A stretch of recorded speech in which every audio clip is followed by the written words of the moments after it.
legacy, heritage, transmission, and forward thinking. In association with Louis XIII Cognac, we've selected 4 remarkable South Africans to look a century ahead.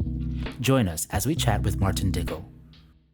Martin, thank you so much for joining me this morning. I really want to dig into a little bit of your background. What excites you about digging into a field of life sciences and biotech? Although I'm not a scientist by training, I'm a financial markets person. I studied economics at university at Oxford. I think one of the themes that we want to explore today is talking about how mankind is going to change and benefit from new technologies in the next 100 years.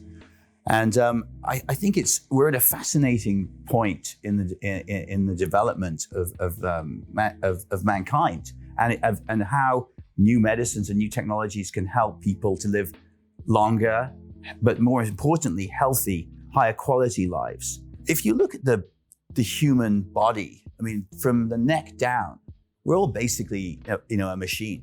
The heart, the lungs, the liver, the stomach, they have a job to do, but they're essentially machines. The consciousness, the brain, is a completely different level, and that's why it's going to be the most difficult thing, I think, for us to really make big strides in curing diseases of the brain. Everything else is essentially a machine. So why not use advances in robotics to help cure the diseases of the body from the neck down? I think there's going to be enormous advances made in the next decades on that. And I think in 100 years' time, it'll probably be commonplace for a man and machine symbiosis to exist and to live in harmony with other people. And I guess, there may be some moral questions about that, but as long as the consciousness and the personality and the awareness of the human brain is still in control, I don't really think it should be that much of an issue for society. It's just an improvement in the quality of life. What do you think the next 50 years will look like in the biomedical world? For diseases of the rest of the body, I'm extremely optimistic, both in the progress we have made, the progress that I can see. We look at a lot of new pioneering technologies. For example, recently we've looked at a company that is using space age technology to develop new stents for diseases of the heart. Like a sort of origami type structures. There are gene therapies being designed to help cure hemophilia, to help cure Parkinson's disease.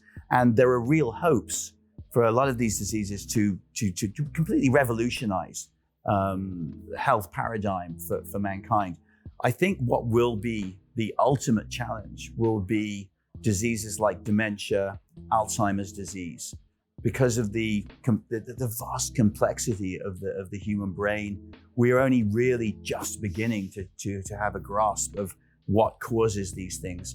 So I would say the greatest challenge for us going forward for the next 100 years will be curing dementia and curing Alzheimer's. That's going to be, I think, the really most difficult challenge for medicine in the next 100 years.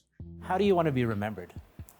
As making a difference in helping to cure disease, in helping to improve the quality of people's lives, but to go on and do that in other diseases too, such as hemophilia, cystic fibrosis, neurology diseases. I mean, that's kind of our passion now, and that's what we spend all our time trying to do.